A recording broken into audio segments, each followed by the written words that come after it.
I loaded my Colt M4 carbine assault rifle as I studied the mansion nestled in the Georgia hills. After a year of digging for information, Frank Hudson was about to be arrested. My skin prickled as my team moved into position. I frowned and adjusted the rifle by the strap across the back of my FBI wine jacket so I had my hands free. My cell phone buzzed in my jeans back pocket. I checked it fast, surprised to see my brother's number. I turned off the ringer, deciding to call Peter once the mission ended. It had to be important for the heir apparent of the House of Morgan to call the spare son. I swallowed and shook my head. Normal families didn't call themselves a dynasty or the house of anything. With my gaze narrowed, I focused on my job, to arrest my father's associate. Frank was dirty, and he might know more information about my father, Mitch.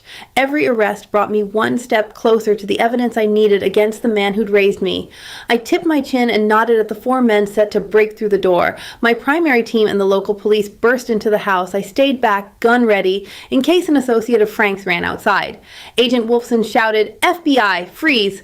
I gestured for more men to enter the house. No shots were fired, just as the surveillance read. Frank Hudson had been home with his wife, Beatrice, and his two adult daughters, Serena and Serenity, who were all used to the best in life and funded through money laundering. Women's screams rang in the air as the last of the law enforcement filled the house. I tugged my baseball cap over my sandy blonde hair and went inside with the third wave to ensure that Frank was in handcuffs. I lowered my head so Frank might not notice who'd brought him to justice as I rushed in the door. I'd prefer to let the guys who didn't personally know Frank handle the arrest. My moment would come later during the interrogation at the station as I let my 6'2" frame intimidate from the door. I'd wasted too much time already. Mitch Morgan had killed my own daughter, my sister, and I would prove it. Frank's arrest would help Victoria rest in peace, despite what Mitch had done to her. I clenched my jaw. Unlike Mitch, it had been easy to learn about Frank, his habits, his quirks, his schedule. My shoulders were tight as I turned into the living room. Two team members stood over the older gentleman kneeling on the floor, hands cuffed behind his back with tears in his brown eyes. He cried out to the other agents, "My lawyer will hear of this." I scowled and shook my head. Frank was done, bringing me 1 inch closer to learning how deep the House of Morgan had buried itself.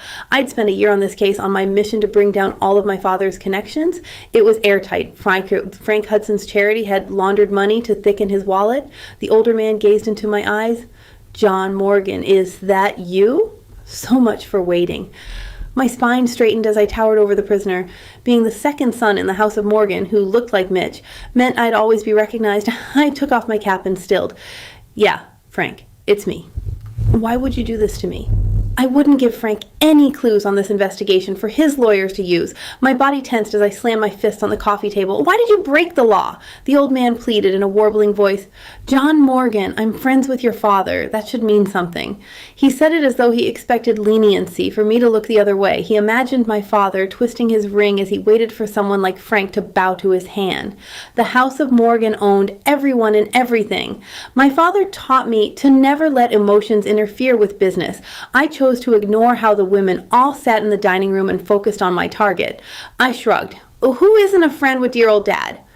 "I'll speak to Mitch right after I speak to my attorney." My mouth curled into a sneer. Perfect. My old man should know I was one step closer to uncovering his crimes. Then I turned on my heel. My footsteps echoed on the polished mahogany floors as I stepped out of the house and into the shadows of the trees outside. I'd interrogate Frank later. I went to my car and started it up, driving to the local headquarters to report that Frank Hudson was in custody. My brother's face played in my memory as I made the second turn onto I-285. What had Peter wanted? We hadn't spoken in years. My phone vibrated in my back pocket. I reached behind me and stared at Peter's name again as I placed it on the console. A coldness inched up my spine. Truthfully, I had no words to say right now. Peter was my father's right-hand man and could be guilty. He could also not be. I clenched the phone. If I didn't answer, I'd spend forever analyzing what Peter might have to say. "Hello, John." Peter's voice struck at some deep memories I'd rather avoid. The back of my neck pinched. Peter had chosen Mitch's life. I shouldn't have answered. "Peter, I'm busy. Whatever you're doing can wait." Once again, Peter Morgan thought he could order me around. My left eye twitched. My older brother's forceful answer burned like acid through me. No one told me what to do. I sighed. No, my life can't wait. Dad's dead. I stepped on the gas and my car took off at high speed. He's what? I took my foot off the accelerator and pressed my lips together. At least no other car was near me on the freeway. My heart raced as Peter spoke with crisp syllables. "Dad is dead." Adrenaline shot through me, electrifying my body. I steadied the wheel. I don't care. I don't either. No? Peter expected to be next in line and to inherit the entire house of Morgan. Then, just as fast as a storm of emotions set off inside me, my body temperature cooled. Peter was too much like our father. I didn't trust him. I'd keep my words and sentences short. So, why are you calling me? You should be at the funeral. I rolled my eyes as I turned off of the 285. Why?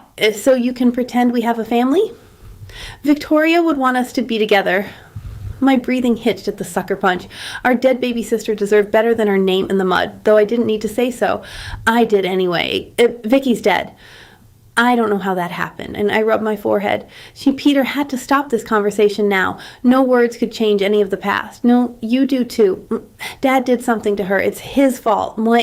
I don't know anything other than my sister died while I was away in grad school. Yes, you're my only brother. What did our shared DNA have to do with the question? My entire body stiffened. I needed to know the truth. Peter, did you help Dad kill Vicky?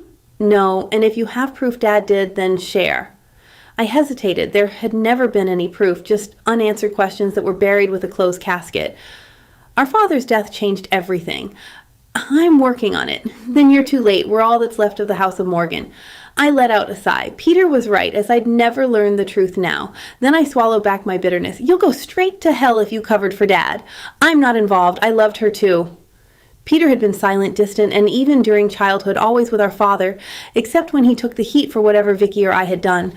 I lifted my chin, threw my baseball cap into the back seat, and turned my car into headquarters' parking lot. What's the point of coming to the funeral? Dad and I had nothing to say to each other. You're not disinherited despite how you intended to arrest him. Dad didn't care and even hoped you'd forgive him. I parked the car, resisting the urge to check my hair in the rearview mirror. All that mattered right now was booking Frank Hudson. I shook my head. I'd never forgive, and Peter should never have either. And how could you? I never said I did. I never said anything. Silence drove me away from trusting my older brother. I stepped out of the car, my every cell crawling with sweat. The humid air in Atlanta lacked the cool breezes coming off the ocean. Peter, come back to Miami. There's nothing holding you there. Now that Dad's dead, you can stop arresting all of his low-life associates who will never darken our doors again. You knew? Yeah. Dad knew too. And there was nothing any of us could do to bring Vicky back. And come home.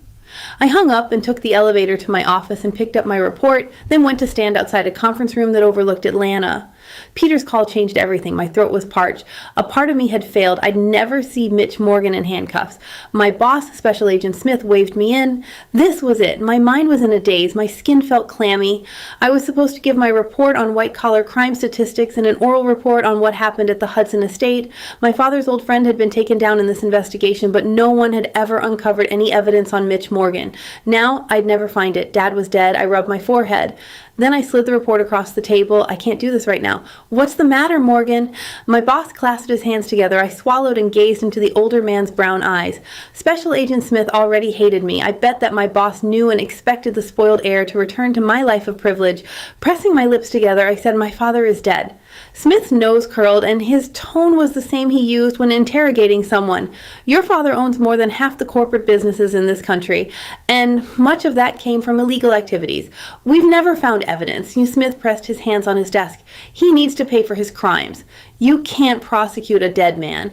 I placed my hands in my pockets as I quoted the law, and perspiration trickled down my spine. I have to go. In his dark suit, Special Agent Smith stood and then crossed his arms. Don't bother coming back. Now that Mitch Morgan was dead, Peter was the heir, but I would likely inherit billions of stolen dollars. The House of Morgan was richer than 99.9% of the world's population, with stock in oil production, electricity, computer intellectual property, banking, and every other investment 100 years of savvy ancestors had made.